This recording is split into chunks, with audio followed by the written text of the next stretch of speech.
When life throws you a curveball, how are you going to handle adversity? Welcome to the Fearless Mindset Podcast, where you're about to go on a journey as I interview security, business, and entertainment leaders on what it takes to stay fearless. I'm your host, Mark Ludlow, and enjoy today's episode.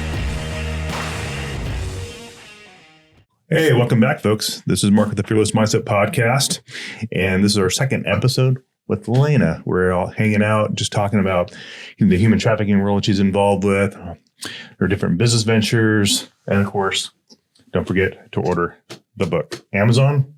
Yes. Amazon. Put that order in, and she has She Who Dares is coming out in July. Yeah. She Who Dares is released July 31st. So yeah, I'm just about to start doing a bit of a promotional tour for that, yeah. Oh, wow. So she's got a lot going on, plus running her husband's business.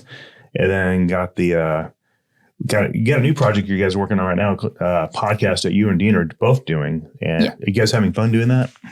Yeah, so it's funny because me and Dean have always worked together since pretty much since we met, since he left the military, we've worked together. But normally anything that we're doing, so we've run our security business together for 14 years.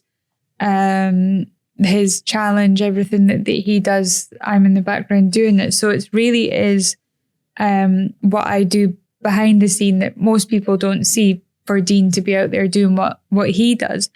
And we started speaking about this very thing quite recently. We were saying that when we see somebody achieve greatness, the first thing we always think about is, I wonder what their team behind them is like. So, if somebody breaks a record or some Olympic medal, whatever it might be, we'll look to that person. There is always someone, it doesn't matter who it is, there's someone behind there supporting them and doing the other things so they can keep doing that.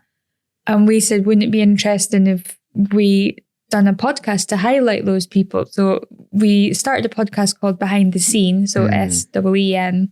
And it's just about the people behind the person that the world sees. And it's really, really interesting. We're really enjoying meeting these people, and it's really funny. There's so much things that everybody has in common. The person that's behind the scene all have certain traits that we're seeing on each episode of those people, but certain things that make it work, certain things that bring them together. It's really an interesting dynamic that we're starting to see, and we're hoping that obviously the people that we're getting on the show are more known in the world, but we're hoping that it resonates with just the everyday person, because there is always one person who sacrifices for someone else in many relationships. And yet I would say it probably is more often than not the woman, because she'll have the babies and raise the kids while he goes off to do his career. And I guess it's giving a bit of a thank you to them as well, and making them feel appreciated. And I think when we have them both in the room and we're able to do that discussion, what we're finding is that a lot of the career that he's maybe managed to build, she's there all the time, advising and assisting and whatever. And a lot of the time it can't be done without that person. So I think that we all need that little teammate to support them. And I think even world leaders, there's someone there. Well, Putin maybe doesn't have it, but that's not working out too well for him, is it? That's hilarious. We don't know about Putin. Yeah, I wonder. Not sure what he's all about. Yeah. What is your, we mentioned Putin, what's your take on the whole Ukraine thing? What is your take on all that? Because that's a big conversation right now. Everybody's talking about it in Europe, and I'm sure you have friends who are probably affected by it out there. Yeah, I mean, we didn't really get involved so much because we were still working in Afghanistan. So when the evacuation in Afghanistan happened, we got asked to assist someone, a lady that needed help in getting out. So that started off with one person, and then it ended up, I think, 1,200 altogether. Dean's got out so far. I've been more involved in the evacuation of women and girls. Still am. There's still people we're working on. So you have people in Afghanistan you guys are helping get out too still? Yeah, there's still people there need help. Yeah. So this is what kind of happens is there's a lot of hype because in 2021, July, August, everybody was focused on what was going on there. Sure. And then it kind of died a little bit. And then Exactly. Ukraine happened and people went there, but we were still in Afghan. We were still doing, helping the people that were still needing to get out, and still Wow. are. So we this don't. is you and Dean behind the scenes orchestrating operations. Yeah, and I'll do more, again, the intelligence stuff. Dean will be more focused on the groundwork. But we don't really go where the media focus is. We go where the need is. There's always something there. But so with Ukraine, I know Dean's done a lot to do with the support, but I haven't gone in there. But I'm definitely one of the people that if somebody tells me to look that way, I'm looking the other way, because what you're being told on the news every day, distraction. It's just distractions. Yeah. When you look at the world as a whole and you see all the things that are going on, it's very easy to try and manipulate people into what they should be thinking. Power of the media. Yes. Yeah. They do it every time to us. Yeah. Doggone media.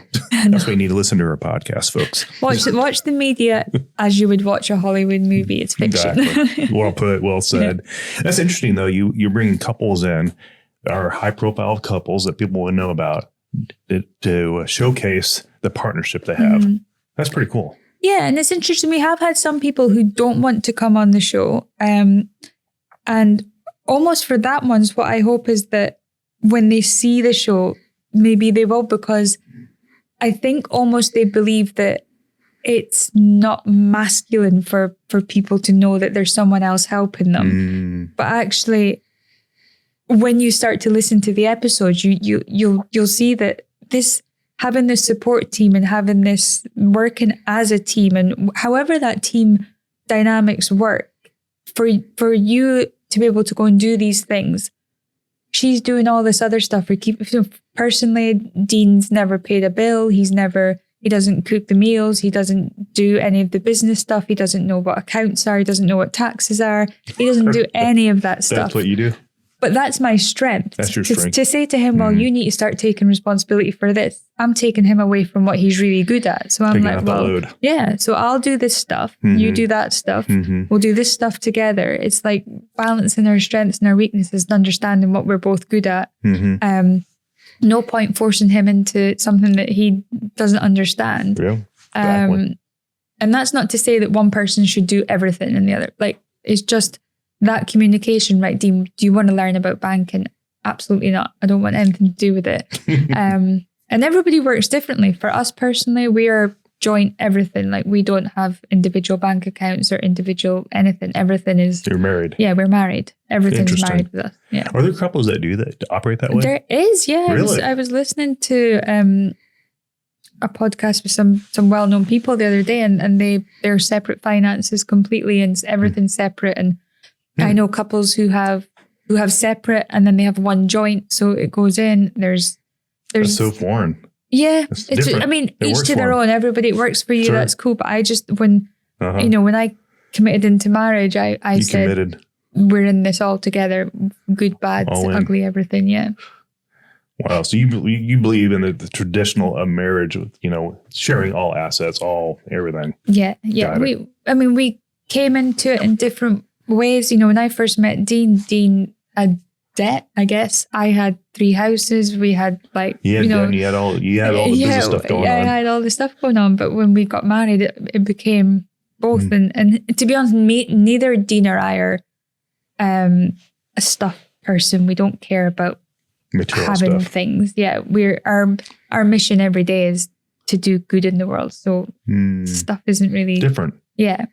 Dean, so you're not the typical California couple at all. Definitely not. I don't have any purses worth 30 grand or anything like that. That's funny. Definitely not. Like you said, very simple people. Yeah. And I think my daughter, she's growing up in Orange County and she's getting some interesting ideas and things, but all we'll do is then show her other stuff that we do and things that, everybody likes to have nice things. Everybody likes to have good things, but that feeling you get when you do something with that in a better way is more important for us.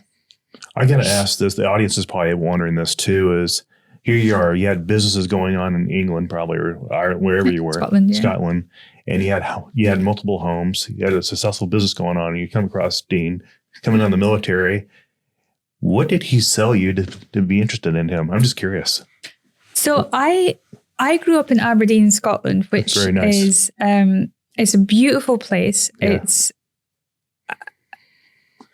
It comes from like a Scottish way of, it's quite tough and it's quite you know your place, you stay in your lane, that kind of thing. And it's there's a lot of male dominated industries there. So as a woman, you've got to fight a little bit harder to get your place there. Mm-hmm. So my mum passed away when I was really young. My brother ended up, there's a long story there, but I've been on my own for a very long time. I went through a number of different things growing up, and I wanted to be single. I wanted to just be just me. I'm going to do these businesses. Property was my thing. I liked buying properties and refurbish them or doing them up. I worked in the bank. I had zero interest in being in a relationship. I'd never been in, obviously I dated and things, but I'd never been in love. Any of that. It hadn't crossed my mind. So I was 26 when I met Dean. I met him in a bar, and he was up doing a course in Aberdeen at the time.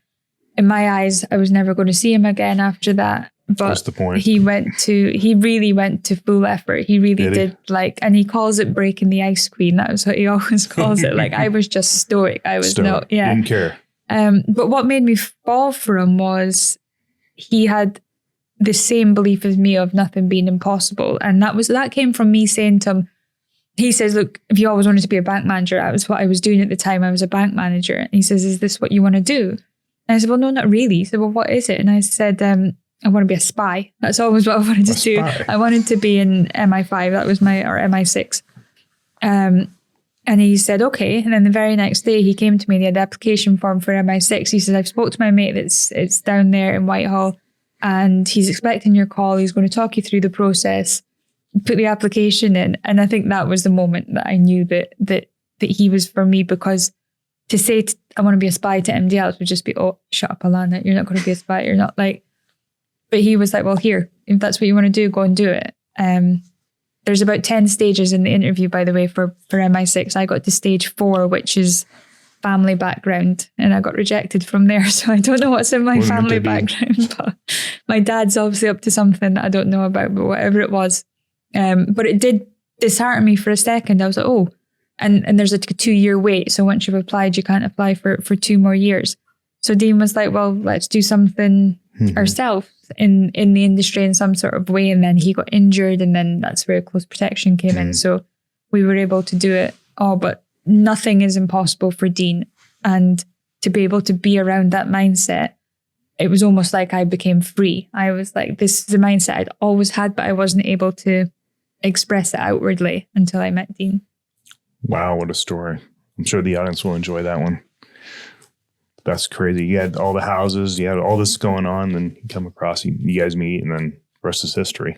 Just, love is fate, Yeah, And I think when I met Dean, I literally could tell you he owned 2 pairs of jeans, 3 shirts, a laptop, and his military kit. That was pretty much, and that was the way he was happiest. He's never been materialistic or anything. So, and actually that's probably why, because I think, probably revealing too much here, but on our first date, I stole his jeans because I had a dress that I didn't want to walk, and he needed them back because he only had 2 pairs. So I think that's how love started. And also, you guys with the podcast, I mean, you guys are doing some pretty amazing stuff. And with what is the vision behind the podcast? You said you give hope in the world and. Yeah, I think everything that we do, whether it's, so we have a security company that again, it's been running for over 14 years, and we're around the world, we're everywhere. And again, part of that is about helping people. Anything we do in Afghan is we do a lot of work in the different fields, whether it's the philanthropy stuff, the adventures. The podcast just follows suit with that. It's about, if I'd had that, when I was maybe at the end of my tether when Dean was away and everything just felt too much for me, if I had something like that to listen to be like, oh no, the other people are doing this, and Dean could listen and understand what I'm going through. I can hear what he's going through to understand that I want that for other people to listen to. So it just follows suit of helping other people. Wow. What have you most enjoyed about the podcast so far, this new project you guys are doing? Well, for me, as I've just said earlier, I'm the introvert of the group. So normally I'm very quiet. I love listening to people. I love learning from people. So I'm normally quite reserved in speaking. Now you're speaking to people. Now you're interviewing people. You'll know yourself trying to get that question that's never been asked before and that answer that's never been heard before. It's really quite exciting to try and delve into people's lives and just trying to get that one piece of advice that can go out there that can really change people. So it's quite fun. I was always really, because of the listening aspect of me, I was always really good at speaking to people and getting them to open up a little bit more throughout my years I've been able to do that. So, and I think I worked in the Rape Crisis Centre, I've worked in family counselling, I've worked in different things. So it's good to get people to talk, and I enjoy listening, so it works. Yeah, I think I jokingly told her earlier before we did come podcast that I'd rather, being I'm an executive protection agent, I've found more joy having conversation with people, giving the industry people hope and motivation and inspiration versus standing in the post for 12 hours. I get more satisfaction in providing that content to the audience. It just, I don't know. I think you just outgrow things sometimes. You just progress. Yeah. And I think, when your job is done, I mean, do I go out and stand next to people in protection anymore? No, I because that's not where my skill set lies anymore. Advisory and speaking with people. And I love listening to new people coming into the industry. And luckily for us, because Dean and I don't operate with weapons, we've never, it wasn't the way you're trained in the UK. So you're trained to use everything else but guns. But a gun, yeah. Whereas I think a lot of the training here is almost grab your weapon. And it's like you're not using your God-given skills when you're reaching for a gun straight away, because there's a million ways to avoid it before you come to that. So I love being able to share that with people now too. And it's a fantastic industry to get into. And actually some of the younger guys that in California that I've been speaking to, they've come from a background that's not been so great, but what you can get from that background is a hell of a lot of resilience, so many skills that an EP officer needs. Being able to have eyes in the back of your head, the things that you grow up with when you grow up in a not so great environment is all the skills that you need to be a protection officer. So to come into this industry is a great job for them. If we can just give them that belief that they can do it and give them the skills to make it happen. I think, go for it. If you're thinking about getting into the industry, and just do it.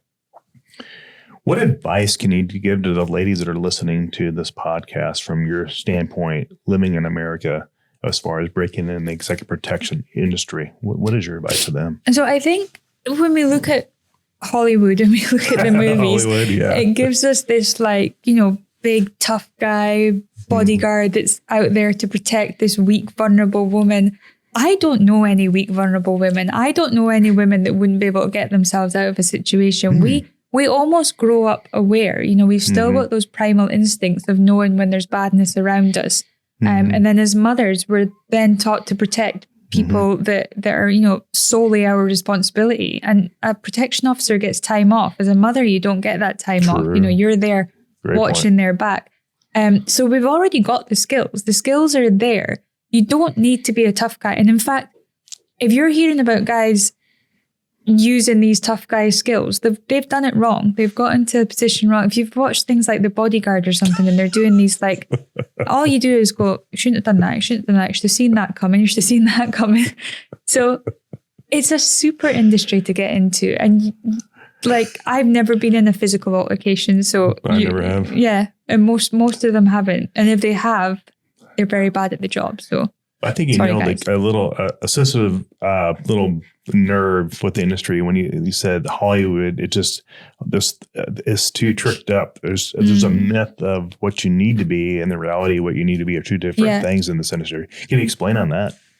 And I think that Yeah, so you'll see this portrait. I'm trying to think of some names: the Liam Neesons, the Kevin Costners, the Sicario movies. They have this, like, you've got the weapons, you've got the guns, you've got the, working out constantly. It's not, you're there fully learning about the client, learning about their threats, learning about their backgrounds, learning about their environments. You soak up all this knowledge and you learn all these things. And what your job now is to make sure that you can keep them safe in all those positions. So you're learning about any existential threats, you're learning about the environments and the people around them. This is all just knowledge building. You're just learning all these things. You don't need to be that guy. And actually, women are really good at that side of it: intelligence gathering and intuition. Yeah, the radar. And there's so few females out there doing it. And I even say with special forces, like in the UK, women aren't allowed into the special forces because they can't pass the physical test. It is a difficult test to get into it. And I said, Dean, you're missing out on so many amazing people, because actually when you're on the ground, how much are you having to do of that stuff? It's like 80-20, isn't it? So the 80% of this is, there's so many women that could be doing those jobs. Hands down.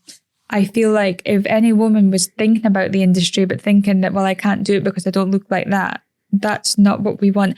And when it comes to surveillance, women are fantastic for surveillance. Absolutely. Very, I don't mean to insult American men, but they stand out like a sore thumb when it comes to security. They really do. True.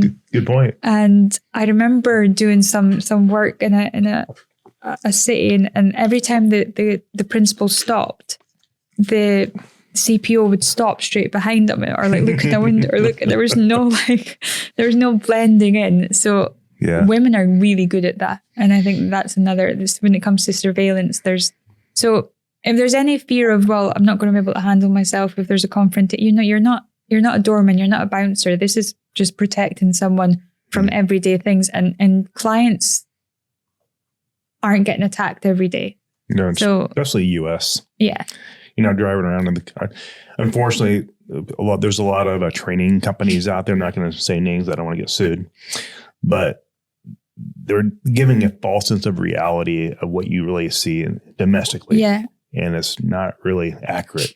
And I think what I find really interesting is there's, again, don't quote me on the stat, but I'm really, really close when I say it. I believe that the last time a firearms protection officer in the UK, now the only people that are protected by firearms are the royal family. The last time they had to draw was in 1989.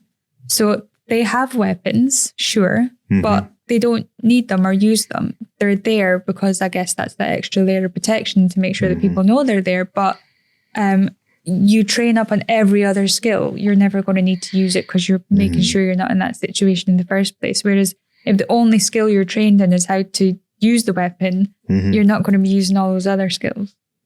Good point. So you guys just got some tips from Alana on how to be successful in the exec protection industry as a lady. Yeah. And also, I'm just curious to know, you have different production companies on your website last night, just kind of researching a little bit everything you had going on, but you had like a whole staff that supports you guys. And I think it was Wolverine or something. It's called Wolf Raven, actually. And it was our daughter that came up with the name because she done her Native American totem pole thing. And she said that Mummy was the wolf because I'm the protector and provider. And Dean's the raven because he's the adventurous one who's always exploring. So it worked quite well. And that was set up, it was actually set up originally as a protection device because, especially in this industry as well, there's a lot of people who've got some good stories. Military guys have got some good stories, but Hollywood like to take people's life stories and life rights and not give anything back to either the people or the people involved in the story or the countries that they go to. So I really set it up to, one, protect Dean's life rights on his story, and then it kind of just spiraled from there that we started getting other people's stories in, and then I was just advising on how to do a bit more protection when it comes to productions. And then we just started doing our own production. So we've got a couple of documentaries in the making at the minute. Nice. We've got, and then some of the stuff that I've written, I eventually would like to look at turning it into the screen. But yeah, it was just more of a vehicle for us to be able to make content ourselves and do it through our business rather than making other people rich, I guess. So part of your podcast is part of that project. Then you guys have some TV stuff you're going to be working on too. Yeah. Keep that NDA on that one. Yeah. For now. Yeah. And you guys have a lot of stuff going on because you're running the security company for Dean in the back end. He's out in the field and you have the podcast. And I mean, that is a lot of stuff. Yeah, projects. I think I never get it when people ask me what we've got going on. I always miss something out. And it's probably something really big. Like I've got 3 kids or something. It's something big, but we just try and be as normal as we can. Like every Sunday morning when he's home, we sit down and we go through it all and we talk about everything we've got going on and we balance it, see if there's anything that's not serving us, if there's anything we need to move on with, check our team, who we've got in our world, and make sure that they're the right people and that what we're doing and how we're benefiting the world. And we just have that. We're really, really, really blessed to have each other. I would say that we can work together and that we've got such great kids. Yeah, you said a documentary. You guys are working on that right now. And is that in production now? Yeah, so we've got the Pan America Highway bike ride that Dean done. That footage has always been there. We've always had that in the background. So we've been working on, it's more of an uplifting story about the whole process from start to finish. We're working on another project that we'll probably reveal later on in the year or next year, which again, top secret. So I'll keep that one quiet. NDA. Yeah. Dean is filming some stuff at the minute, which is really exciting as well. Again, wow, cool. Embargoed too. So, yeah, lots of projects going on, lots of things. I'm still writing all the time. Like we need to, my writing's probably my favorite thing in the world to do, but it's the thing I get to do the least. So right now I'm working on a fiction, which is my first fiction. Oh, wow. Cool. But I realized that actually takes some real me time to be able to do it. And I don't get a lot of that. Isolation type of thing. I need that. I need 2 weeks in a cabin and maybe Jack Carr could come and like watch my kids Jack. while I'll go to his house. Go to Utah. Yeah. So Jack's actually endorsed She Who Dares as well. He was the first to read it. Yeah. Oh, shout out to Jack Carr. Yeah, that's it. Him on the front of the book there. So yeah, he is such an awesome guy. He is, like I could not shout out about him enough. He's such a sweet person. Really humble, very amazing humble person. Yeah. Yeah, we just had him on the podcast, I think 3 weeks ago. Oh, awesome. Yeah, Only the Dead as well is out actually, and I still need to do my little, he opens boxes, you know. So like when I received it, I just wanted to do a post about receiving it. Thank you very much for your book, Jack. But that box is no joke. That box is no joke. That's huge. We're actually working on a little production ourselves on how to open Jack's box. Yeah, he's a shout out to him. He's a good guy. And he Jack had Dean on and vice versa. And then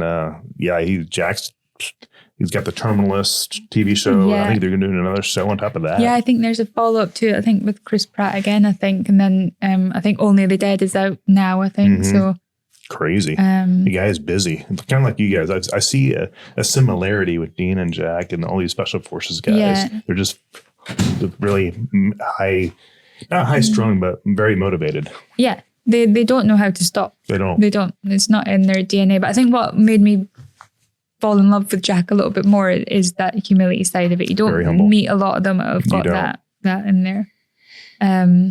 But yeah. And now, in addition to Jack, you're now sponsored with, you have the show is sponsored by a few people, right? Yeah, Behind the Scenes is sponsored by 511, Staccato's our main sponsor, which was really interesting for me because I don't use weapons. But when I met Staccato and I spent a bit of time with them, and I we're in a country that does have weapons, so I had to learn a little bit more about that. And obviously you want to make sure that you're more protected than the bad guys. So their ethoses and their mission statements and things really resonated with me more than anybody else. So we worked with them. Leopold, who was one of Dean's brands anyway, came on board to support the show. And then actually just a local company here called the Med Lounge They're based in Ladera Ranch in Orange County. Okay. They have been so supportive of us. A woman-led business. She's super supportive of the military. So she actually reached out to get involved. And Cool. she helps us with everything from even IV therapy for Dean before he goes off on any of his training and things. They do all that. They do major support for us. So the Med Lounge and the Ladera Ranch are amazing. So you're the secret weapon that get the sponsors, right? Dean, you're the one that Dean really doesn't get into that. He lets you do that. Dean hates that side of it. That's what I hate that too. side of it. Yeah. So I always say have somebody separate, because you want the brand to fall in love with you. And then you don't want to then have the conversation about money with them, because it's a difficult conversation. But again, understanding your value, understanding your worth, get the brand to fall in love with you, and then have somebody else do the follow-up. If you haven't got that somebody else, then do it yourself, but make sure that this is a business, this is your business. So you need to be able to have that money conversation as well. So that comes easy for you. a lot of read the book, it'll come easy for you as well. God, wow. That's a trip. I was thinking something else too that just struck me while you're talking and just kind of went blank on me. I think I flatlined for a second. But the ability for you just to ask for money, it's like for the sponsorship of your podcast is just, it's so, people, have podcasts for years and they can't even get a sponsor.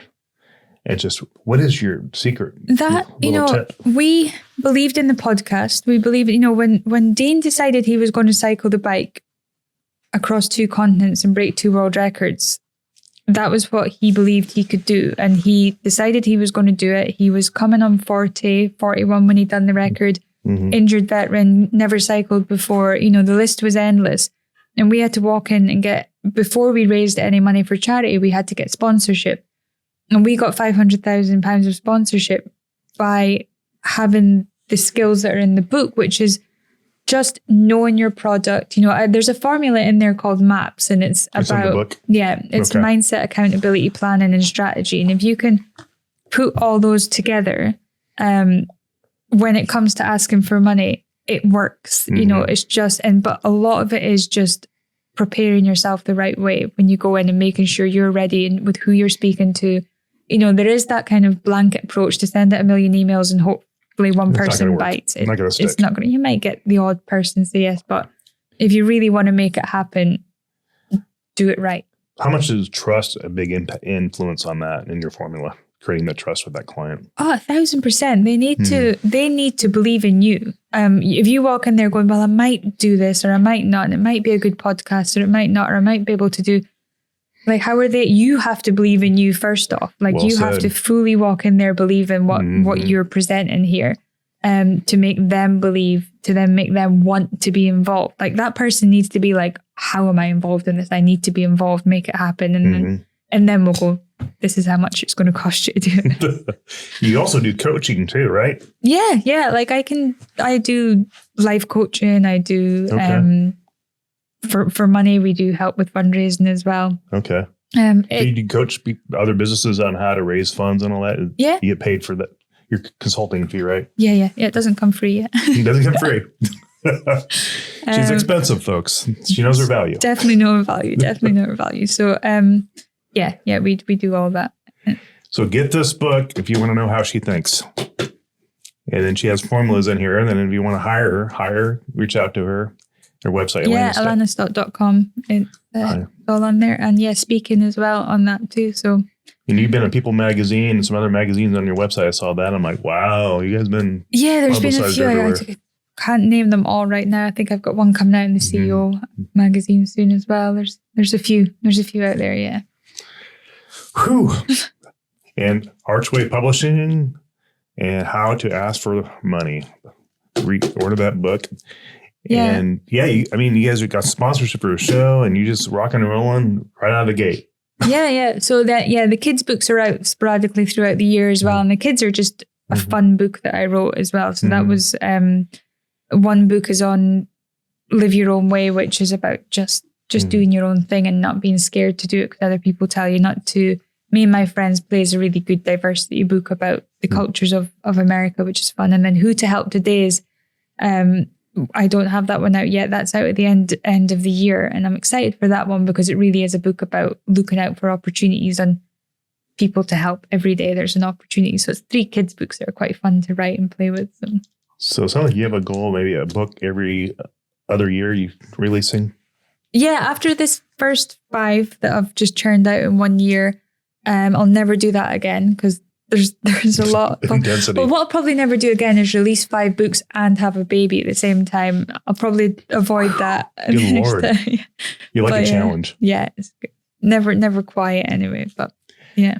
Any advice to the moms out there? They're running a business, maybe they're single, and maybe they're going through a tough time. I know that a lot of people went through divorces because of COVID. And any advice to the moms out there?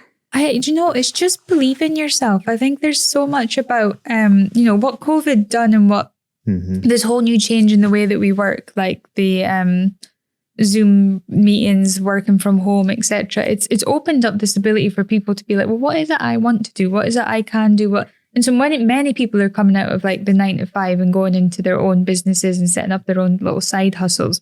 But you hear so many people like doubting themselves, that whole imposter syndrome. Am I good enough? Can I do this? The fact that you've just even stepped out of the zone puts you in a different level of somebody else. So being able to achieve anything, like if somebody said to me, you're going to be living in California, doing a podcast, doing books, doing these things, would I have doubted them? No, because I've always believed that I can do things. But when you're surrounded by people that are telling you can't do it and telling you shouldn't do it and telling you that you're not good enough or telling you that it can't be done, that's really difficult. So if you have got them people around you, get rid of them. Like just cut them out. And family, I'm not saying that I cut my family, but I don't listen to the negative. I don't allow that conversation in my house. And I've had conversation with family members where I've said, if you're going to talk like that, you can leave because there's no negativity in my house. When my kids want to do something, you don't tell them that it's too difficult. You don't tell them it's too hard. Let them believe that they can do it. So you got to do that yourself as well. Believe in your dream. Believe in your passion. Believe in who you are. Yeah. And make a plan. Believe it. Make the plan. Write it down. Work towards it every single day. Part of execution. Yeah. Wow. Between you and Dean, you guys are an amazing couple. And I think it's pretty cool that you guys have your podcast and you're podcasting with other couples. And it just shows the strength in numbers and 2 people working together for one common cause. Yeah, they'll be really cool. Once we start listening to getting these podcasts out, I think it'll be really cool for people listening. When's the release date? I don't have one yet, but I'm if I was to give you one right now, I'd probably say August. August release, okay. Yeah. We'll be looking forward to that. Thank you. Well, folks, thanks for tuning in. And if you need to find me, you can find me on the Fearless Mindset podcast. And we're on YouTube, Mark Ledlow, and Instagram, the Mark Ledlow, Twitter, the Mark Ledlow. We're all over there. Mark Ledlow. LinkedIn, same thing. And Elena's also on LinkedIn as well. Yes. And you're on Twitter as well. Yeah, I think Twitter, LinkedIn, Instagram. I believe I've been set up on TikTok. You will not see me doing any dances, but I believe I'm on there. My daughter's like my little. Do you have a team that does that stuff for you? Yeah. Okay, yeah, makes it easier. Yeah. I mean, it's my words, my things, etc. But yeah, I get other people to do that. I'm not a fan of social media. I hate social media with passion. It's too much time. I can't figure out the algorithms. We just hit that age range where we knew what life was like before it. It was easy. It was so good. People talked to each other back then. Now you're texting and threading. But yeah, please follow us. Please follow Alana on the book, and follow her podcast when they release that here soon in August. And thanks for tuning in. Thanks for supporting the show, and thanks for supporting Alana. Thank you, Mark. Thank you. You're welcome. And please make a comment on YouTube and make a comment on all the podcast platforms. Let us know if I really suck or if we're really great. And let us know what you think. And haters are welcome too. We love you all. And Ledlow Security Group sponsored this show. And we're happy to provide security support for your needs. And also, Alana and Dean have security service they do all over around the world, being a special forces guy. So he knows a lot of high profile people. But anyway, thanks for tuning in, and we'll catch you on the next episode. That's a wrap. Thank you.